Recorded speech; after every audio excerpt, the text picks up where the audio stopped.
เช้านะดีสวัสดีค่ะเช้านะดีพะโลไปไปแล้วบ่อยู่ไปก็ยามกว่าที่ว่ามันมา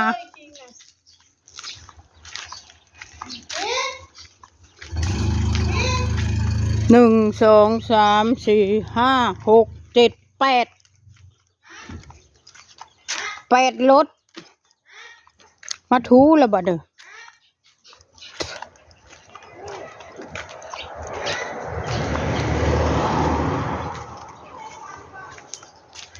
บ่ถูกก็ป้ายไว้หั่น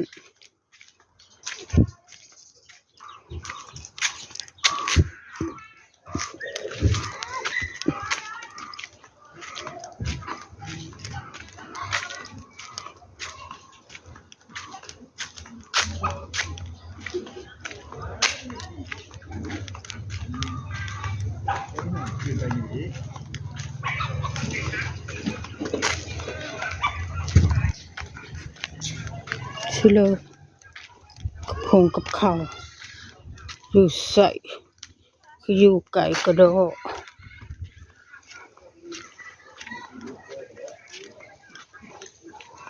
โหตากระดูกเลยปุ๊บไก่แต่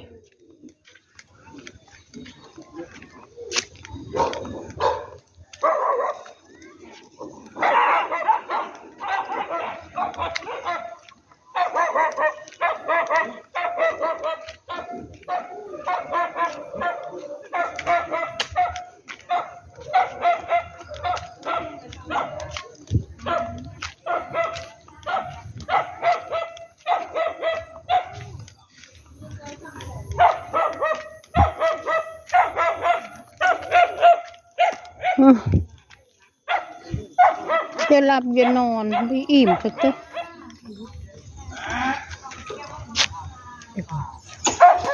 ข้าวโพด10 บาทโพดเริ่ม10 บาท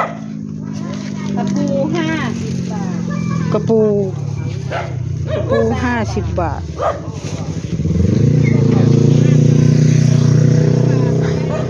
ปูซันจะไปเอิ้นคอยเพลิงเมื่อคืนโอ้โครงไก่เหรอแล้วน่าจะแล้ว ว่ามันกินอยู่ผู้เดียวได้นางท่าอยู่นี่ใช่แล้วมันหมดของเขาตับนี่ไงตับยังไม่หมดเลยเอาตับเลยเนี่ยของฉันก็เอาตับนี่เธอลูกกบเอาไปลูกกบสักบาทลูกกบสักบาท50 บาทโอ้ยใครจะกินลูกกบวะไม่เอามาแล้วนี่ไงแกขนาดลูกออดเขายังบอกกินโอ้นานเบกกบเขาก็ยังบอกกินมันเพราะเหลือสวยเนาะนางงามบ่ค่อยไม่ได้กินฟ้าอะพะโล้ชิโลเฮ้ยอันว่าหมกปลาซิวนะเท้าซิวนะอยู่ในนั้นน่ะสิปลาซิวจริงเหรอจริงสิแน่นะแน่สิไม่ยุ่นนะ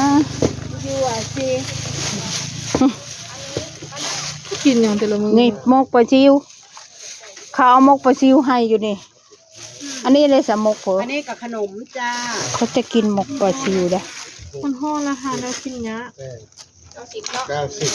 เยอะเขาหากินเนี้ยมันแบบ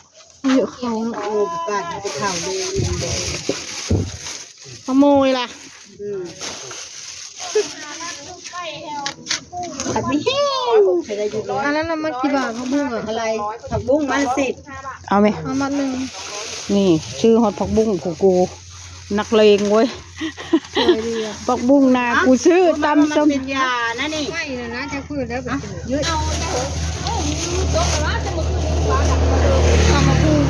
เอาถุงมาหน่อยเฮ้ยยุ้ยทานในหน้าจ้ะเฮ้ยยุ้ยถุงนี่นะมันฝรั่งถ้าไปซื้อในร้านค้าเนี่ยไม่ได้เยอะเท่านี้นะ10 บาทเอาไปเนาะนี่เอาไปใส่อะไรผักบุ้งนี่เอาไปพัดก็ได้ผักบุ้งนะผักบุ้งมันเป็นยาผักบุ้งนาโอ้ยผักบุ้งนาอยู่นาเฮาพวกแพะตะกี้นะเดี๋ยวนี้เฮาดึงออกทิมทำไมไม่มีอ้าวเขามันอยู่ในข้าว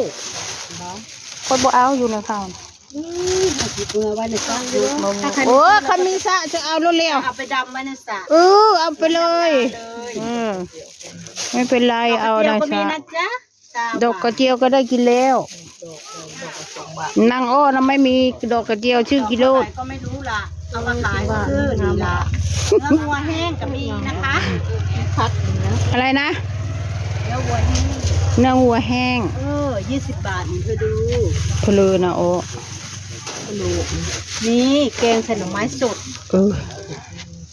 ผัดไทยแล้วก็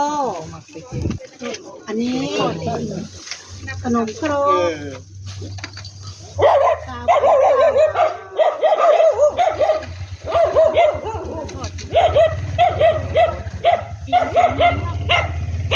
ขับรถไปนี่เกาะไว้ก่อน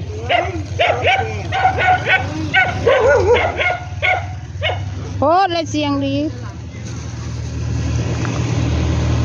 ตะลีเนี่ยตะลีค่อยเอาอันนี้ เอาหอม มก กับหมกปลา อืม เป็น20 บาทพอดียาย กะนามื้อนั้น30หวานอยู่ใด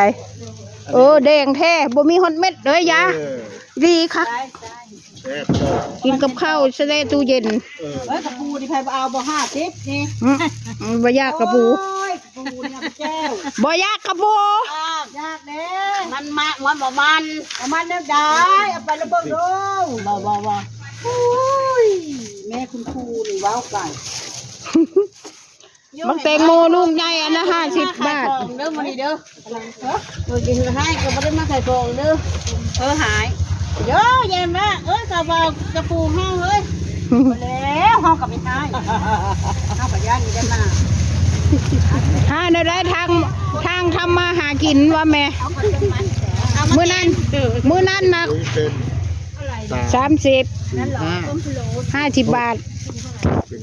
6 นี่ได้คือว่า7 6กันชื่อมื้อหัน30 บาทบ่มีฮอดอัน แทบจะหมด เม็ดบ่มีได้ 100 เม็ด คักแท้ น่าจะสั่งหาแต่ดีๆมาขาย ปูมาแล้วควายมาแล้ว แล้วก็มีกระปู ควาย แล้วก็มีผัด แล้วก็มีผัดไทย ควายงงวะ เจ้า ถ้าคนมาดูสิรถเนาะบอกลูกพี่ใหญ่นะลืม รถอีกี้หรือวะเนาะ ลูกพี่ใหญ่ เบอร์ ตัวนางเป็นอันนี้ มันฝรั่งทอด 4 5 6 7 10 บาทเอาไปนอนกินกับผัวผมตัวละโอ้ยมันยังบ่ได้ย่านเฮานี่แหละย่ำให้กินเฮ้ย โอ้ยำให้เขากินคนนี้ เจ้าก็ย่ำก้อนนั่นแหละย่ำ 430 เมื่อคืนมีทั้งผ้าดำทั้งเพชรทั้งเล่มทั้ง เวลาฝนไม่ได้ แล้วได้อยู่บ่สะพลคือบ่มีผลเมื่อคืนนี่เงียบมิดชิลี่ ฝนมาไม่เข้าอันนี้ซิปอันนี้เช้าอันนี้ปลาหัวฮักบุบบับบุบบับบุบบับบุบบับ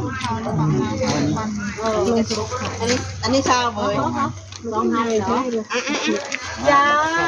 อันนี้ก็เช้าเลยวะเช้า20ขนมทีเดียว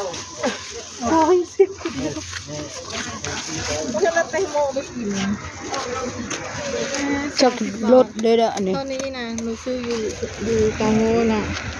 35อย่างวันนี้ ลู อี ก ก ไผว่าทางวิกบ่ แม่ เออ ย่าอย่างวันนี้อีก35 บาทแล้วก็หวานเจี๊ยบเลยนี่มันไม่ค่อยหวาน โอเคค่ะขอจบคลิปแค่นี้ค่ะ